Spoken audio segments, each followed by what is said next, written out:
Good morning, students. Myself, Dr. R.C. Sharma, your political science teacher. So today we will study chapter 3 of class 11th, election and representatives.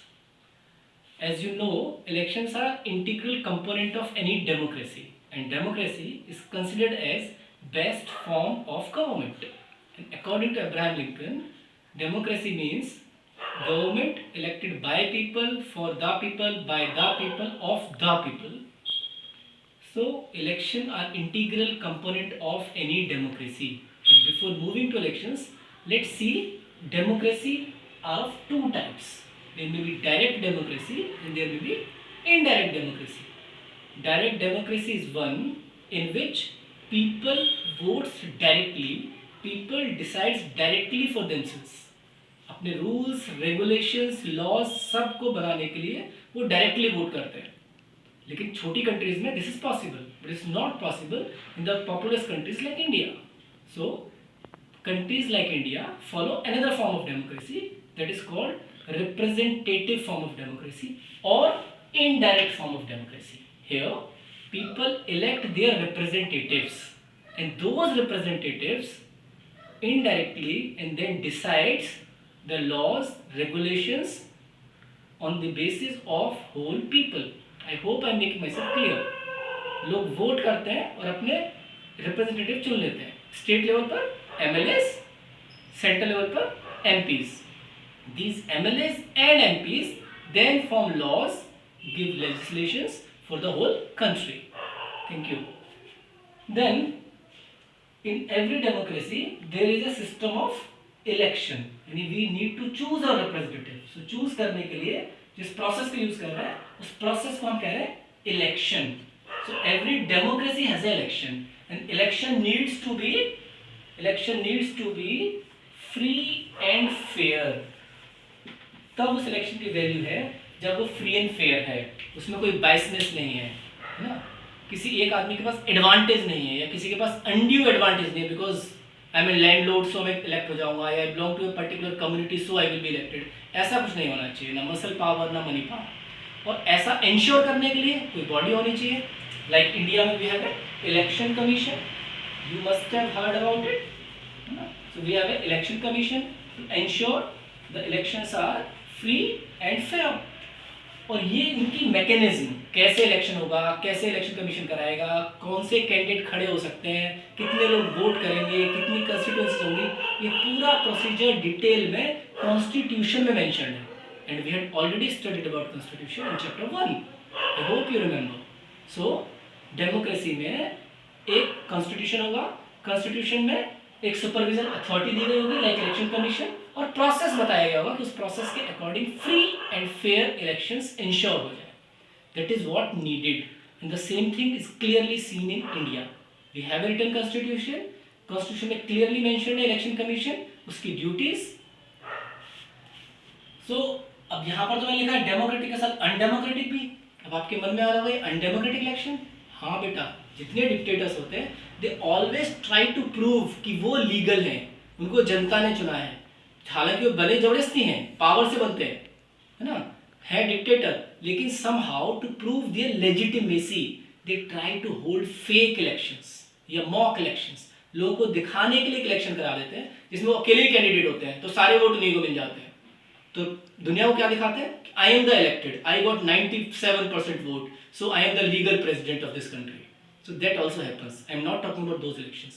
I am talking about democratic elections, which needs to be free and fair.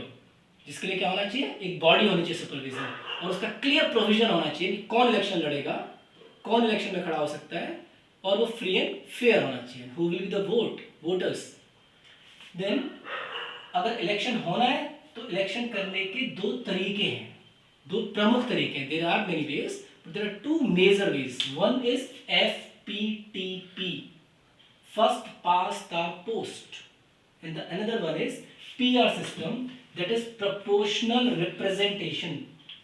दो system है India में जो बहुत popular है, पूरे world में भी generally ये दो चलते हैं. इंडिया में एक तीसरा सिस्टम और होता है बेटा, वो तीसरा सिस्टम राज्यसभा के लिए यूज होता है, तो उसके बारे में नेक्स्ट क्लास में पढ़ेंगे. आज we will focus on FPTP and PR systems and their merits and demerits. FPTP as the name indicate first past the post, जो पोस्ट पर पहले पहुंचेगा वो विनर।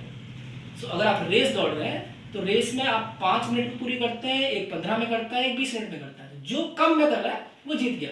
यहाँ पर क्या होगा कि 5 कैंडिडेट, 7 कैंडिडेट, 10 कैंडिडेट, कितने भी कैंडिडेट कंस्टिट्यूशन से हो, वोटिंग होगी, जिसको ज्यादा नंबर ऑफ वोट्स मिल गए that will be the winner. ऐसी कोई कंडीशन नहीं है कि उसको 50% प्लस 1 वोट आना चाहिए, जैसा हमने ऑलरेडी पढ़ा है कि जनरली जीतने के लिए 50% प्लस 1 वोट होना चाहिए। बट इस सिस्टम में this is not compulsory, even if I get 30% of votes. लेकिन मेरे साथ जो और को कंटेस्टेंट हैं उनके 28%, 15%, 10%, 9% आए, I will be the winner, I will be elected from that constituency. अब इसमें और क्या होता है, जब एफपीटीपी सिस्टम में whole country is divided into smaller constituencies, जैसे इंडिया में आज की डेट में अगर आप देखें तो 543 कंस्टिट्यूएंसीज में डिवाइड है इंडिया। तो इतनी जगह पर कैंडिडेट्स खड़े होंगे, वहां इलेक्शन होगा, लोग वोट करेंगे। 1 कैंडिडेट फ्रॉम 1 कंस्टिट्यूएंसी, एक कंस्टिट्यूएंसी से एक ही कैंडिडेट इलेक्ट होगा। हर पार्टी अपना अपना कैंडिडेट खड़ा करेगी और फिर वोट होगा, जिस कैंडिडेट को ज्यादा वोट मिलेंगे वो उस कंस्टिट्यूएंसी से इलेक्ट हो जाएगा। ऐसे सारी कंस्टिट्यूएंसी में वोट होंगे और ओवरऑल जिसके ज्यादा कैंडिडेट जीत जाएंगे उसकी गवर्नमेंट फॉर्म हो जाएगी, स्टेट लेवल पर हो चाहे सेंट्रल लेवल पर हो। वोटर्स वोट फॉर कैंडिडेट, यानी जब मैं वोट करने जाता हूं तो मुझे पता होता है कि मेरे सामने कौन कौन से कैंडिडेट अवेलेबल हैं। मैं उनकी क्वालिफिकेशन के हिसाब से, उनकी इंटेलिजेंस के हिसाब से, उनके प्रीवियस वर्क के हिसाब से, या किस पार्टी से आते हैं उसके आइडियोलॉजी को ध्यान में रखकर वोट कर सकता हूँ। ये लग्जरी है मेरे पास। अब क्योंकि मैं डायरेक्टली वोट कर रहा हूँ तो that candidate becomes accountable to me. Me means people, यानी वो अगली बार जब वापस आएगा तो मैं पूछ सकता हूँ कि भाई तुमने कहा था ये काम करेंगे, काम तो किया नहीं, व्हाई शुड आई वोट? तो मेरा वोट दोबारा चाहिए तो उसको वो करना पड़ेगा जो उसने वादा किया है मुझसे। सो इसका एक एडवांटेज ये हो जाता है कि candidates are accountable to the people, वो अपनी कंस्टिट्यूएंसीज के लिए कमिटेड रहते हैं, वहां पर डेवलपमेंट का काम करते हैं। ये मैंने पॉइंट आपको बता ही दिया। They may win even if they do not get more than 50% vote. 50% से ज्यादा पर तो जीतना ही है, लेकिन कम पर भी जीत सकते हैं अगर बाकी लोगों को और भी कम वोट मिले, यानी बाकी सारे वोट्स डिवाइड हो गए। अगर सीट्स एंड वोट का कोई रिलेशन नहीं है। 1984 में जब इलेक्शन हुए तो Congress got 48% votes while BJP got 7.4% votes. लेकिन नंबर ऑफ सीट्स कांग्रेस को मिल गई मोर देन 80% सीट्स, जबकि बीजेपी को मिली only 2 seats. Can you imagine? Congress को 48% वोट मिले लेकिन 80% सीट मिल गई। 48% वोट से 48% सीट मिलनी चाहिए ना, लेकिन मिल गई 80%। बीजेपी के 7.4% वोट्स थे। 7.4% वोट पर बेटा कुछ सीट तो आनी चाहिए, लेकिन उसको सिर्फ 2 सीट मिली थी पार्लियामेंट में। सो ये एक फैलेसी है सिस्टम की कि आप परसेंटेज ऑफ वोट से सीट्स का अंदाजा नहीं लगा सकते। वो उससे बहुत ज्यादा हो सकती है, वो उससे बहुत कम हो सकते हैं। देन अकाउंटेबिलिटी मैंने ऑलरेडी डिस्कस। हाँ, एक खास एडवांटेज ये सिस्टम की, दिस इज वेरी सिंपल। सबको पता है वोट डालिए, जिसके ज्यादा वोट आएंगे वो विनर है। तो इंडिया जैसी कंट्री में जहां पर लिटरेसी बहुत ज्यादा नहीं है, it's very easy to understand. मुझे क्लियरली पता है इसके ज्यादा वोट आए तो ये जीत गया, इसमें कोई कॉम्प्लेक्सिटी इन्वॉल्व नहीं है। That is why probably Indian constitution makers have chosen this method. But while in PR system which is little different from this FPTP, let's look at this also. In PR system, which is also known as proportional representation, it is used in Israel, Netherlands. यहाँ पर क्या किया था हमने? पूरी country को छोटी छोटी कंस्टिट्यूंसी में डिवाइड किया था। यहाँ पर या तो whole country is treated as a single constituency और it may be divided into few constituencies, right? यहाँ पे एक कैंडिडेट एक कंस्टिट्यूंसी से इलेक्ट हो रहा है। यहाँ पर क्योंकि पूरी कंट्री को एक कंस्टिट्यूंसी मान रखा है तो मतलब उसमें तो बहुत सारे कैंडिडेट होंगे। यहाँ पर वोटर वोट्स फॉर कैंडिडेट, यहाँ बेटा voters vote for the party. और पार्टी क्या करती है? वो एक कैंडिडेट की प्रायोरिटी लिस्ट दे देती है। मतलब एक लिस्ट बना देगी कि सपोज 100 कैंडिडेट तो एक लिस्ट बना देगी 1 2 3 करके 100 तक कि हमारे ये कैंडिडेट्स हैं, आप वोट कर दीजिए। और अगर किसी पार्टी ने 50 सीटें जीती तो top 50 will be elected to the parliament. अगर मान लो 80 जीत ली तो top 80 will be elected to the parliament. Got the logic? तो यहां पर परसेंटेज ऑफ वोट्स का सीट के साथ में डायरेक्ट रिलेशन है। अब जितने परसेंट वोट लोगे उतने परसेंट सीट मिलेंगी। हाँ, उनको राउंड ऑफ किया जाता है लेकिन उतने परसेंट सीट मिलेंगी। सो वोट और सीट में बिल्कुल डायरेक्ट रिलेशन है, जो कि डायरेक्ट रिलेशन यहाँ पर मिसिंग है। यहाँ कहा था दे में विल लेस देन, मतलब 50% वोट नहीं आए तो भी जीत सकते हो। यहाँ ऐसा नहीं होता है क्योंकि ओवरऑल कंट्री में वोट हुए, फिर देखा कितने परसेंट वोट आए, उतने परसेंट मेंबरशिप आपको मिल गई।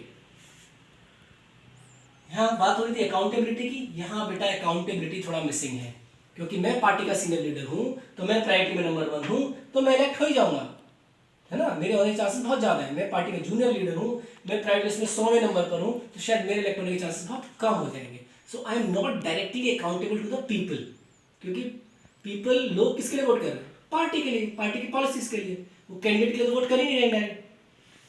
Next thing is simple. हाँ, ये मेथड एकदम सिंपल है समझने के लिए, वो थोड़ा सा कॉम्प्लेक्स है। पहले आपके वोट होंगे, वोट के बाद परसेंटेज ऑफ वोट्स निकलेंगे, परसेंटेज ऑफ वोट से पार्लियामेंट में या असेंबलीज में कितने परसेंट सीट बनती है उसको मैथमेटिकली राउंड ऑफ करना पड़ेगा, उतनी सीट मिलने वाली है। थोड़ा सा कॉम्प्लेक्स है, little bit of mathematical knowledge is required to do that.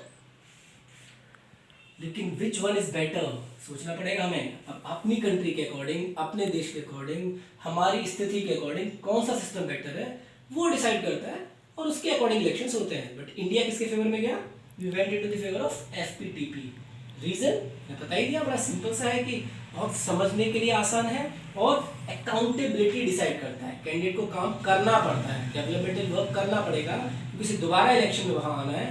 Vote तभी मिलेंगे जब आपने काम किया है, जो प्रॉमिस किया वो फुलफिल किया है। यहाँ आपने क्या किया? आप सिर्फ प्रायोरिटी लिस्ट में है और आपकी पार्टी को वोट मिल रहे हैं तो आप डायरेक्टली गए ही लोगों के पास ना, तो आप डायरेक्टली अकाउंटेबल भी नहीं हो। एक और छोटा सा रीजन है बेटा इसके फेवर में, वो ये कि यहाँ पर स्टेबल गवर्नमेंट मिलने के चांसेस ज़्यादा हैं। एफपीटीपी वाले सिस्टम में स्टेबल गवर्नमेंट मिलने के चांसेस ज़्यादा हैं, क्योंकि जनरली अगर आपको थोड़े से भी ज़्यादा वोट मिल जाए तो that translate into much higher votes. जैसा बताया था ना, 48% वोट पर 80% सीट, तो स्टेबल गवर्नमेंट बनने के चांसेस ज़्यादा रहते हैं। यहाँ पर फ्रैक्चर्ड मैंडेट हो जाता है, एक को 30% वोट मिल गया, एक को 20 मिल गया, एक को 5 मिल गया, 10%। अब 50% वोट तो हो नहीं रहे किसी पार्टी के, तो गवर्नमेंट कैसे बनाए? तो यहाँ जनरली जो गवर्नमेंट्स बनेंगी वो कॉलिशन गवर्नमेंट बनेगी। अभी आपने अगर इजराइल के इलेक्शंस फॉलो किए हो तो वहाँ पर भी कॉलिशन गवर्नमेंट बन रही है पिछले 2-3 बार से, बल्कि कंटिन्यूस कॉलिशन, क्योंकि 50% मिल नहीं रहा किसी को, तो 2-3 parties combined together to run a government. So governments are not that stable. India में भी कॉलिशन बनी है लेकिन यहाँ पर स्टेबल गवर्नमेंट के चांसेस ज्यादा हैं। लास्ट 2 इलेक्शन से हम देख रहे हैं कि BJP is getting more than 50% of seats, not more than 50% of votes, but getting more than 50% of seats. That is why we are getting a stable government. और आप टिल राजीव गांधी की बात करें, till Rajiv Gandhi since independence, तो कांग्रेस को continuously vote हमेशा कम मिलते रहे लेकिन नंबर ऑफ सीट्स हमेशा मोर देन 50% रहे। इंडिया में बाय लार्ज स्टेबल गवर्नमेंट्स आती रही। एक और सिस्टम है हमारे इलेक्शन का which is generally used in Rajya Sabha, that is also a little more complex, about which we will study in the next class. But before, अगर आपको आपकी क्लास में मॉनिटर इलेक्ट करना है और इलेक्शन के लिए आपको डिसाइड करना है which procedure we have to follow. So which would you like to follow, FPTP or PR system? Please send me before the next class. Thank you very much. Have a nice day.